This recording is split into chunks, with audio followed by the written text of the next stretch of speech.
Hello, welcome back. Today I will be narrating Book 2 of Nicomachean Ethics by Aristotle. Let's get started. Book 2, Chapter 1. Well, human excellence is of two kinds, intellectual and moral.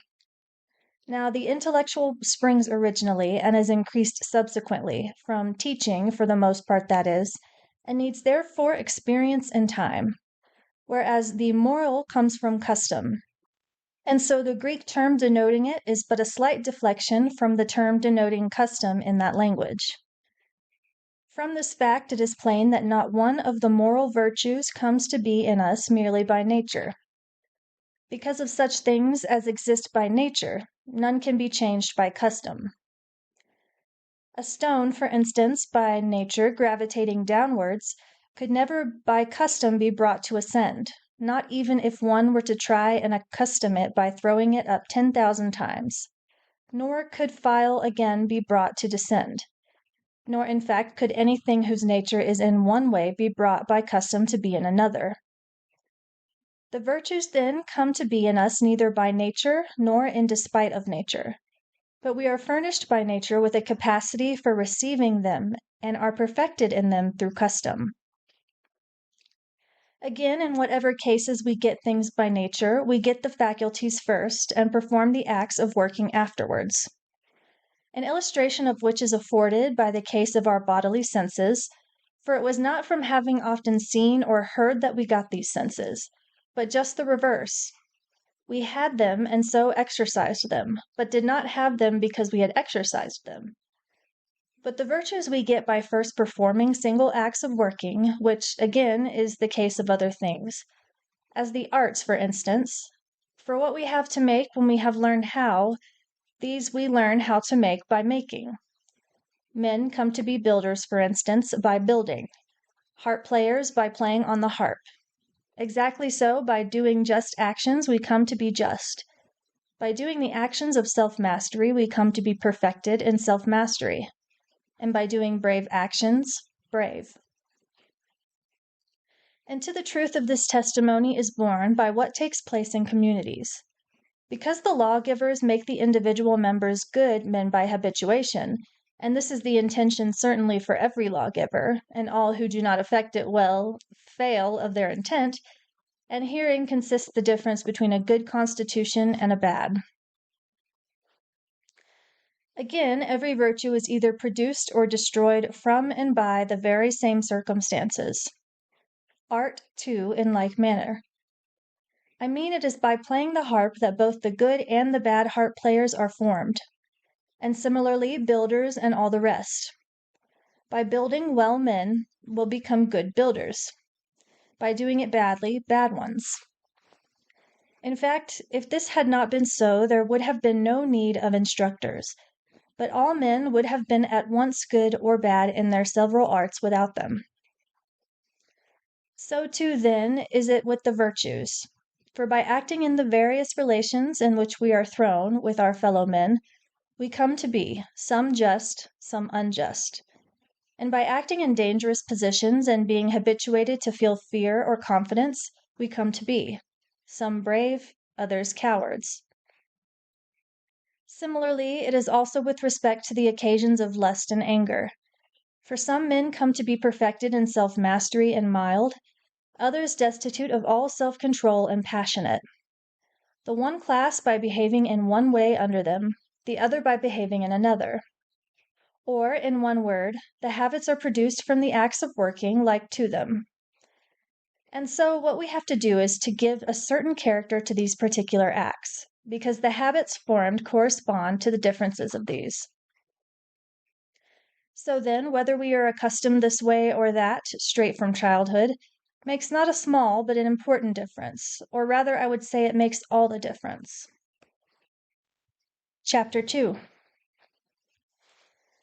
Since then the object of the present treatise is not mere speculation, as it is of some others, we must consider as to the particular actions how we are to do them, because, as we just have said, the quality of the habits that shall be formed depends on these. Now that we are to act in accordance with right reason is a general maxim, and may for the present be taken for granted. We will speak of it hereafter, and say both what right reason is and what are its relations to the other virtues. But let this point be first thoroughly understood between us, that all which can be said on moral action must be said in outline, as it were, and not exactly. For as we remarked at the commencement, such reasoning only must be required as the nature of the subject matter admits of, and matters of moral action and expediency have no fixedness any more than matters of health. And if the subject in its general maxims is such, still less in its application to particular cases is exactness attainable, because these fall not under any art or system of rules, but it must be left in each instance to the individual agents to look to the exigencies of the particular case, as it is in the art of healing, or that of navigating a ship. Still, though the present subject is confessedly such, we must try and do what we can for it. First, then, this must be noted, that it is the nature of such things to be spoiled by defect and excess, as we see in the case of health and strength. For excessive training impairs the strength as well as deficient. Meat and drink, in like manner, in too great or too small quantities, impair the health, while in due proportion they cause, increase, and preserve it. Thus it is therefore with the habits of perfected self-mastery and courage and the rest of the virtues. For the man who flies from and fears all things and never stands up against anything comes to be a coward. And he who fears nothing but goes at everything comes to be rash. In like manner, too, he that tastes of every pleasure and abstains from none comes to lose all self-control, while he who avoids all, as do the dull and clownish, comes as it were to lose his faculties of perception. That is to say, the habits of perfected self-mastery and courage are spoiled by the excess and defect, but by the mean state are preserved. Furthermore, not only do the origination, growth, and marring of the habits come from and by the same circumstances, but also the acts of working after the habits are formed will be exercised on the same. For so it is also with those other things which are more directly matters of sight, strength for instance, for this comes by taking plenty of food and doing plenty of work. And the man who has attained strength is best able to do these. So it is with the virtues, not only do we by abstaining from pleasures come to be perfected in self-mastery, but when we have come to be so, we can best abstain from them. Similarly too with courage, for it is by accustoming ourselves to despise objects of fear and stand up against them that we come to be brave, and after we have come to, so we shall be best able to stand up against such objects. And for a test of the formation of the habits, we must take the pleasure or pain which succeeds the acts. For he is perfected in self-mastery who not only abstains from the bodily pleasures, but is glad to do so, whereas he who abstains but is sorry to do it has not self-mastery. He again is brave who stands up against danger, either with positive pleasure or at least without any pain, whereas he who does it with pain is not brave. For moral virtue has for its object matter pleasures and pains, because by reason of pleasure we do what is bad, and by reason of pain decline doing what is right. For which cause, as Plato observes, men should have been trained straight from their childhood to receive pleasure and pain from proper objects, for this is the right education. Again, since virtues have to do with actions and feelings, and on every feeling and every action pleasure and pain follow, here again is another proof that virtue has for its object matter pleasure and pain. The same is shown also by the fact that punishments are effected through the instrumentality of these, because they are of the nature of remedies, and it is the nature of remedies to be the contraries of the ills they cure. Again, to quote what was said, every habit of the soul by its very nature has relation to, and exerts itself upon, things of the same kind as those by which it is naturally deteriorated or improved. Now such habits do come to be vicious by reason of pleasures and pains, that is, by men pursuing or avoiding respectively either such as they ought not, or at wrong times, or in wrong manner, and so forth. Virtue then is assumed to be that habit which is such, in relation to pleasures and pains, as to effect the best results, and vice the contrary. The following considerations may also serve to set this in a clear light. There are principally three things moving us to choice and three to avoidance: the honorable, the expedient, the pleasant. And there are three contraries: the dishonorable, the hurtful, and the painful. Now, the good man is apt to go right, and the bad man wrong, with respect to all these, of course, but most specifically with respect to pleasure, because not only is this common to him with all animals, but also it is a concomitant of all those things which move to choice, since both the honorable and the expedient give an impression of pleasure. Again, it grows up with us all from infancy, and so it is a hard matter to remove from ourselves this feeling, ingrained as it is into our very life. Again, we adopt pleasure and pain, some of us more, some of us less, as the measure even of actions. For this cause, then, our whole business must be with them, since to receive right or wrong impressions of pleasure and pain is a thing of no little importance in respect to the actions. Once more, it is harder, as Heraclitus says, to fight against pleasure than against anger. Now, it is about that which is more than commonly difficult that art comes into being, and virtue too, because in that which is difficult the good is of a higher order. And so for this reason, too, both virtue and moral philosophy generally must wholly busy themselves respecting pleasures and pains, because he that uses these well will be good, he that does so ill will be bad. Let us then be understood to have stated that virtue has for its object matter pleasures and pains, and that it is either increased or marred by the same circumstances, differently used, by which it is originally generated, and that it exerts itself on the same circumstances out of which it was generated.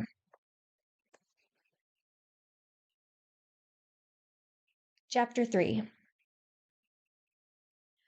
Now I can conceive a person perplexed as to the meaning of our statement, that men must do just actions to become just, and those of self-mastery to acquire the habit of self-mastery.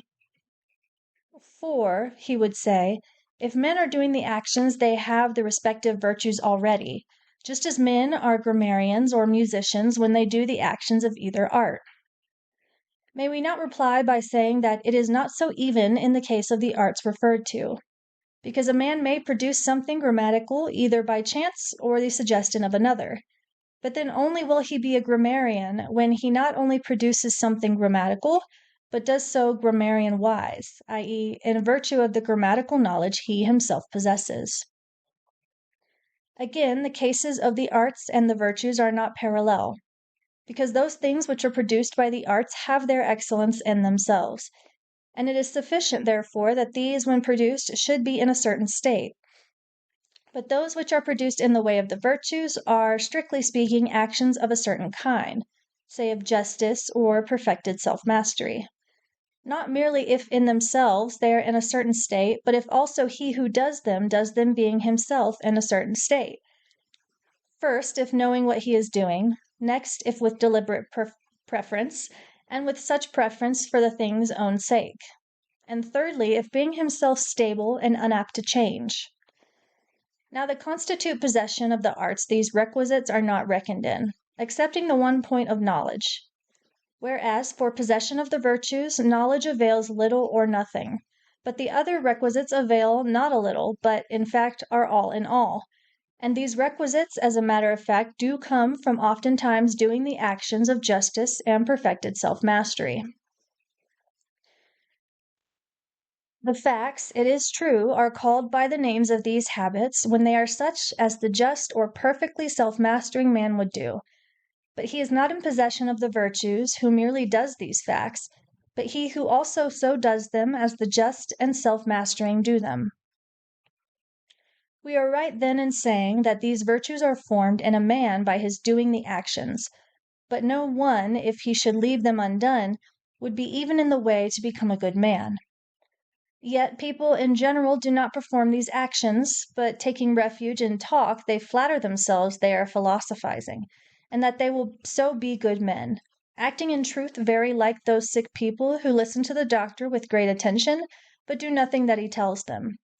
Just as these then cannot be well bodily under such a course of treatment, so neither can those be mentally by such philosophizing. Chapter 4. Next, we must examine what virtue is. Well, since the things which come to be in the mind are in all of three kinds, feelings, capacities, states, virtue, of course, must belong to one of the three classes. By feelings, I mean such as lust, anger, fear, confidence, envy, joy, friendship, hatred, longing, emulation, compassion, in short, all such are as followed by pleasure or pain. By capacities, those in right of which we are said to be capable of these feelings, as by virtue of which we are able to have been made angry or grieved or to have compassionated. By states, those in right of which we are in a certain relation, good or bad, to the aforementioned feelings. To having been made angry, for instance, we are in a wrong relation if in our anger we were too violent or too slack. But if we were in the happy medium, we are in a right relation to the feeling, and so on of the rest. Now, feelings, neither the virtues nor vices, are, because in right of the feelings we are not denominated either good or bad, but in right of the virtues and vices we are. Again, in right of the feelings we are neither praised nor blamed. For a man is not commended for being afraid or being angry, nor blamed for being angry merely but for being so in a particular way. But in right of the virtues and vices we are. Again, both anger and fear we feel without moral choice, whereas the virtues are acts of moral choice, or at least certainly not independent of it. Moreover, in right of the feelings we are said to be moved, but in right of the virtues and vices not to be moved, but disposed in a certain way. And for these same reasons they are not capacities, for we are not called good or bad merely because we are able to feel, nor are we praised or blamed. And again, capacities we have by nature, but we do not come to be good or bad by nature, as we have said before. Since then the virtues are neither feelings nor capacities, it remains that they must be states. Chapter 5. Now what the genus of virtue is has been said, but we must not merely speak of it thus, that it is a state, but say also what kind of a state it is. We must observe then that all excellence makes that whereof it is the excellence both to be itself in a good state and to perform its work well. The excellence of the eye, for instance, makes both the eye good and its work also. For by the excellence of the eye we see well. So too the excellence of the horse makes a horse good, and good in speed, and in carrying his rider, and standing up against the enemy. If then this is universally the case, the excellence of man, i.e., virtue, must be a state whereby man comes to be good, and whereby he will perform well his proper work. Now, how this shall be, it is true we have said already, but still perhaps it may throw light on the subject to see what it is characteristic nature.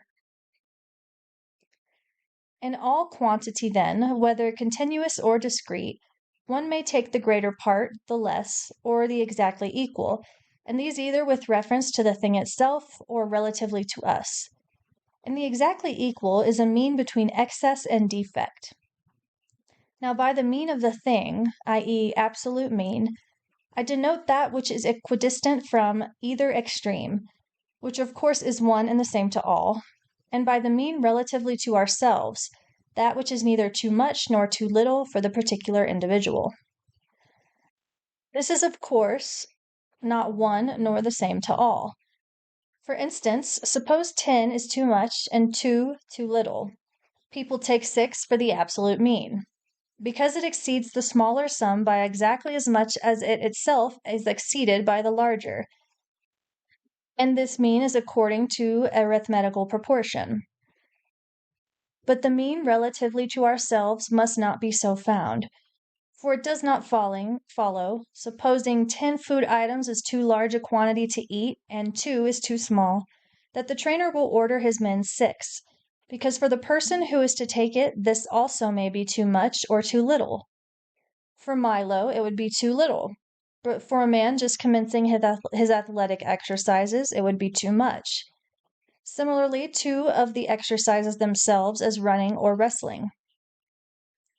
So then it seems every one possessed of skill avoids excess and defect, but seeks for and chooses the mean, not the absolute, but the relative.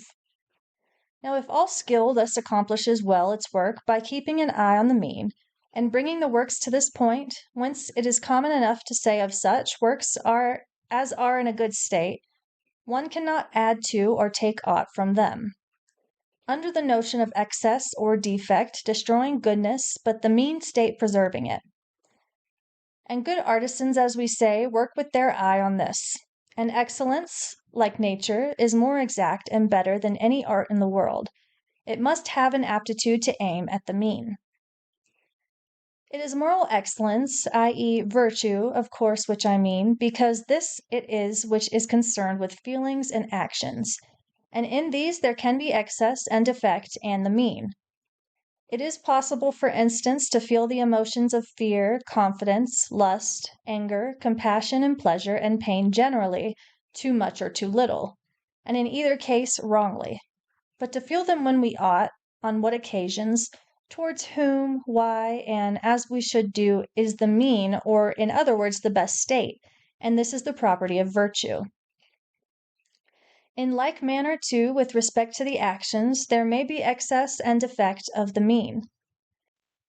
Now, virtue is concerned with feelings and actions, in which the excess is wrong and the defect is blamed, but the mean is praised and goes right. And both these circumstances belong to virtue. Virtue, then, is, in a sense, a mean state, since it certainly has an aptitude for aiming at the mean. Again, one may go wrong in many different ways, because as the Pythagoreans expressed it, evil is of the class of the infinite, good of the finite.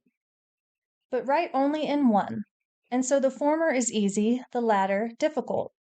Easy to miss the mark, but hard to hit it. And for these reasons, therefore, both the excess and defect belong to vice, and the mean state to virtue. For, as the poet has it, men may be bad in many ways, but good in one alone. Chapter 6. Virtue, then, is a state apt to exercise deliberate choice, being in the relative mean, determined by reason, and as the man of practical wisdom would determine. It is a middle state between 2 faulty ones, in the way of excess on one side and of defect on the other. And it is so, moreover, because the faulty states on one side fall short of, and those on the other exceed, what is right, both in the case of the feelings and the actions. But virtue finds, and when found adopts the mean. And so, viewing it in respect of its essence and definition, virtue is a mean state, but in reference to the chief good and to excellence, it is the highest state possible. But it must not be supposed that every action or every feeling is capable of subsisting in this mean state, because some there are which are so named as immediately to convey the notion of badness, as malevolence, shamelessness, envy, or to instance in actions, adultery, theft, homicide. For all these and such like are blamed because they are in themselves bad, not the having too much or too little of them. In these, then, you can never go right, but must always be wrong. Nor in such does the right or wrong depend on the selection of a proper person, time, or manner. Take adultery, for instance, but simply doing any one soever of those things is being wrong. You might as well require that there should be determined a mean state, an excess and a defect in respect of acting unjustly, being cowardly, or giving up all control of the passions. For at this rate there will be of excess and defect a mean state, of excess, and of defect, defect. But just as of perfected self-mastery and courage there is no excess and defect, because the mean is in one point of view the highest possible state. So neither of those faulty states can you have a mean state, excess, or defect. But howsoever done, they are wrong. You cannot, in short, have of excess and defect a mean state, nor of a mean state excess and defect. Chapter 7. It is not enough, however, to state this in general terms. We must also apply it to particular instances, because in treatises on moral conduct, general statements have an air of vagueness, but those which go into detail, one of greater reality. For the actions, after all, must be in detail, and the general statements, to be worth anything, must hold good here. We must take these details, then, from the well-known scheme. 1. In respect of fears and confidence or boldness, the mean state is courage. Men may exceed, of course, either in absence of fear or in positive confidence. The former has no name, which is a common case. The latter is called rash. Again, the man who has too much fear and too little confidence is called a coward. 2, in respect of pleasures and pains, but not all, and perhaps fewer pains than pleasures, the mean state here is perfected self-mastery, the defect total absence of self-control. As for defect in respect of pleasure, there are really no people who are chargeable with it, so, of course, there is really no name for such characters. But as they are conceivable, we will give them one and call them insensible. 3, in respect of giving and taking wealth. The mean state is liberality, the excess prodigality, the defect stinginess. Here each of the extremes involves really an excess and defect contrary to each other. I mean, the prodigal gives out too much and takes in too little, while the stingy man takes in too much and gives out too little. It must be understood that we are now giving merely an outline and summary, intentionally, and we will in a later part of the treatise draw out the distinctions with greater exactness. 4, in respect of wealth. There are other dispositions besides these just mentioned. A mean state called munificence, for the munificent man differs from the liberal, the former having necessarily to do with great wealth, the latter with but small. The excess called by the names either of want of taste or vulgar profusion, and the defect paltriness. These also differ from the extremes connected with liberality, and the manner of their difference shall also be spoken of later. 5, in respect of honor and dishonor, the mean state, greatness of soul, the excess, which may be called a Greek term for hiatus, and the defect, littleness of soul. 6, in respect of honor and dishonor. Now there is a state bearing the same relation to greatness of soul, as we just said now, liberality does to munificence, with the difference, that is, of being about a small amount of the same thing.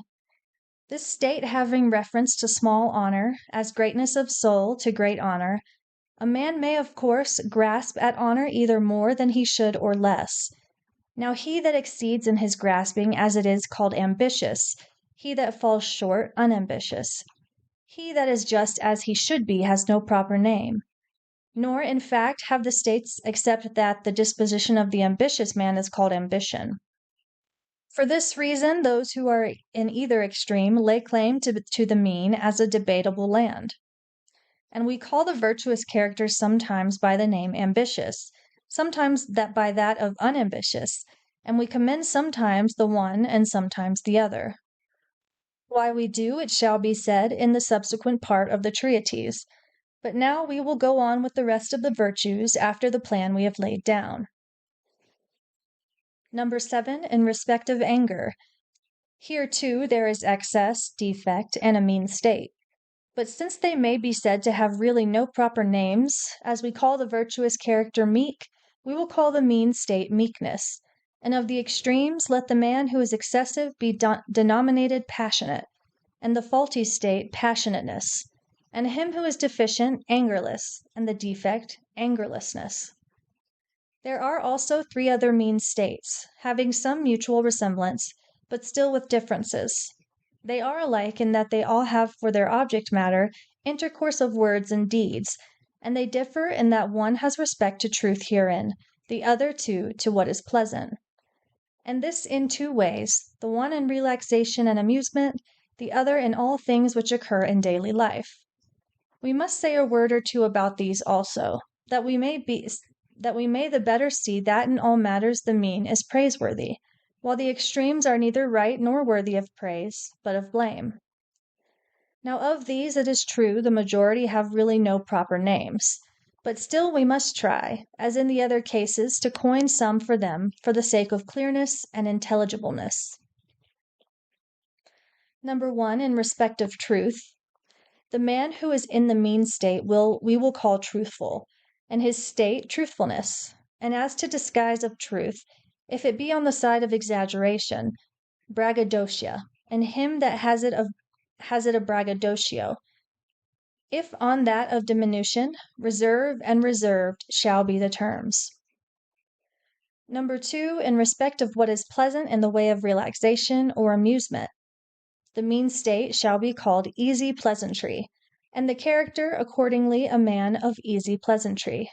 The excess buffoonery, and the man a buffoon. The man deficient herein a clown, and his state clownishness. In respect of what is pleasant in daily life, he that is as he should may be called friendly, and his mean state friendliness. He that exceeds, if it be without any interested motive, somewhat too complacent, if with such motive, a flatterer. He that is deficient, and in all instances unpleasant, quarrelsome and cross. There are mean states likewise in feelings and matters concerning them. Shamefacedness, for instance, is no virtue, still a man is praised for being shamefaced.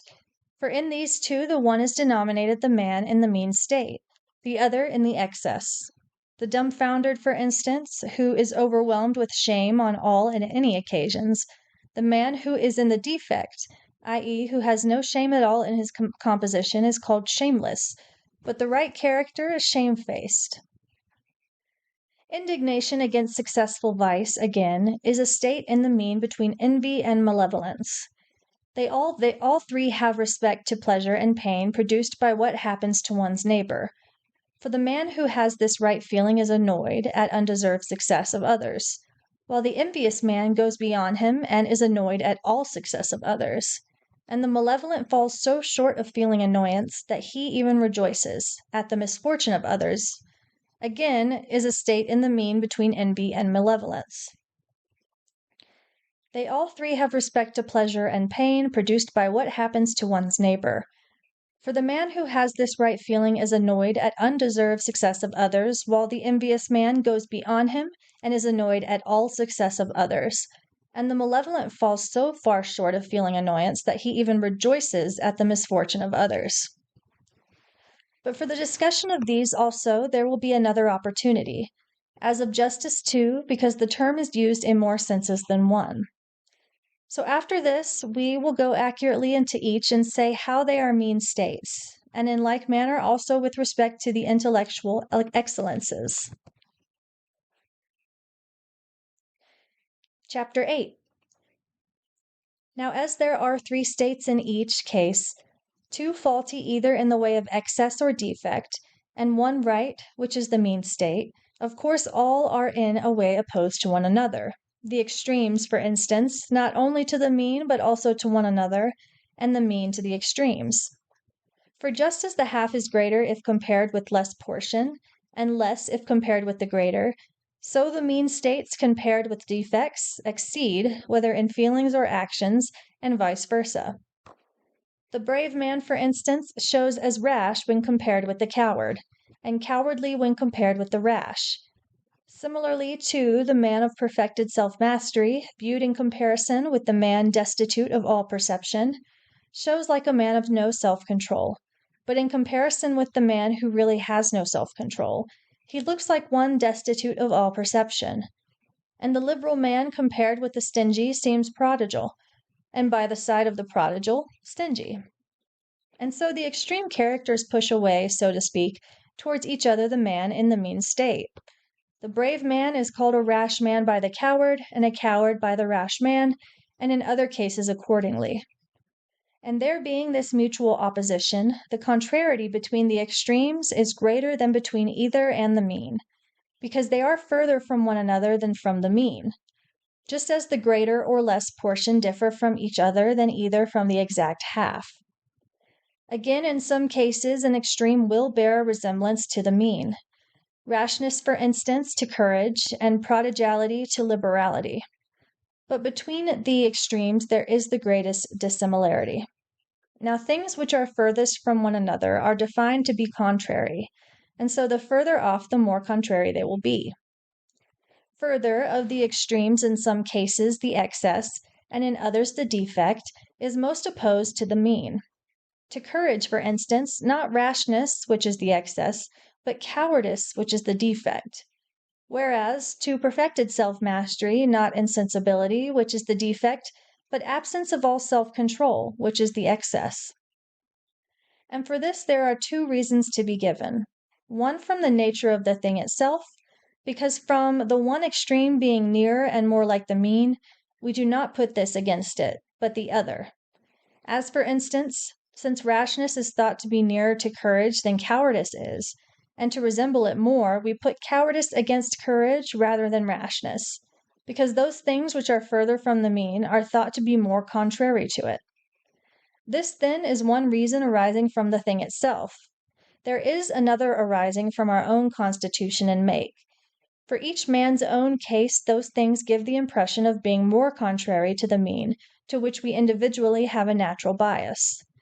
Thus we have a natural bias towards pleasures, for which reason we are much more inclined to the rejection of all self-control than to self-discipline. These things, then, too, which the bias is, we call more contrary, and so total want of self-control, the excess, is more contrary than the defect is to perfected self-mastery. Chapter 9. Now that moral virtue is a mean state, and how it is so, and that it lies between two faulty states, one in the way of excess and another in the way of defect, and that it is so because it has an aptitude to aim at the mean both in feelings and actions, all this has been set forth fully and sufficiently. And so it is hard to be good, for surely hard it is in each instance to find the mean, just as to find the mean point or center of a circle is not what any man can do, but only he who knows how. Just so too to be angry, to give money, and be expensive, is what any man can do and easy. But to do these to the right person, in due proportion, at the right time, with a right object, and in the right manner, this is not as before what any man can do, nor is it easy, and for this cause goodness is rare, and praiseworthy, and noble. Therefore, he who aims at the mean should make it his first care to keep away from that extreme which is more contrary than the other to the mean, just as Calypso in Homer advises Ulysses. Clear of this smoke, and surge thy bark direct. Because of the two extremes, the one is always more, and the other less, erroneous. And therefore, since to hit exactly on the mean is difficult, one must take the least of the evils as the safest plan. And this a man will be doing if he follows this method. We ought also to take into consideration our own natural bias, which varies in each man's case, and will be ascertained from the pleasure and pain arising in us. Furthermore, we should force ourselves off in the contrary direction, because we shall find ourselves in the mean after we have removed ourselves far from the wrong side, exactly as men do in strengthening bent timber. But in all cases we must guard most carefully against what is pleasant, and pleasure itself, because we are not impartial judges of it. We ought to feel, in fact, towards pleasure as did the old counselors towards Helen, and in all cases pronounce a similar sentence. For so, by sending it away from us, we shall err the less.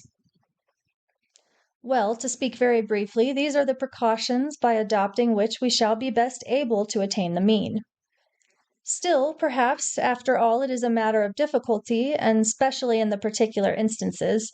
It is not easy, for instance, to determine exactly in what manner, with what persons, for what causes, and for what length of time one ought to feel anger, For we ourselves sometimes praise those who are defective in this feeling, and we call them meek. At another, we term the hot tempered manly and spirited. Then again, he who makes a small deflection from what is right, be it on the side of too much or too little, is not blamed, only he who makes a considerable one, for he cannot escape observation. But to what point or degree a man must err in order to incur blame? It is not easy to determine exactly in words, nor in fact any of those points which are matter of perception by the moral sense. Such questions are matters of detail, and the decision of them rests with the moral sense.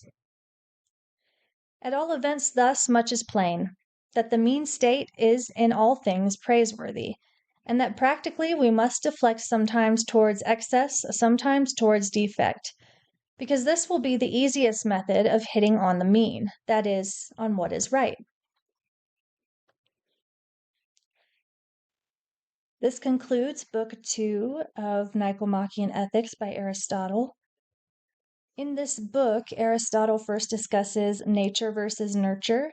He states that although it is difficult to overcome habits formed in infancy or childhood, by persistence and hard work, characteristics will be formed and maintained, whether good or bad.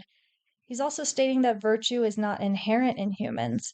Good virtue or badness takes repetitiveness and consistency. Our behavior will determine our character. This means that if you're born into a reality that is bad and lacking in virtue, you may lack virtue until you work to learn virtuous behavior and consistently act in a virtuous way. As in his previous book, virtuous actions are relative to the circumstance or situation and are not strict guidelines to be followed. A human who only talks about virtue and philosophy without any action is not wise nor virtuous. Aristotle says that every virtue first starts in feeling, then capacity, and then state. The first two are not what makes someone virtuous or not. Feeling of feeling is not bad in itself, nor is the strength or weakness of that feeling, but the state in which the feeling and capacity or measure of it is acted on determines one virtue. This means that you can feel anger either strongly or mildly, but how you act on the feeling determines your virtue. Aristotle then goes on to say that habits can be measured, and the mean or average between a lack and excess is the sweet spot. For example, courage in lack would be cowardice, and courage in excess would be rashness. The sweet spot would be courage used appropriately, not to the point of being foolish and unnecessary, nor in lack and without any action when it is necessary. I hope you enjoyed this book. I enjoyed it very much. I'll be back in the next several days to provide you with book 3. Thank you so much.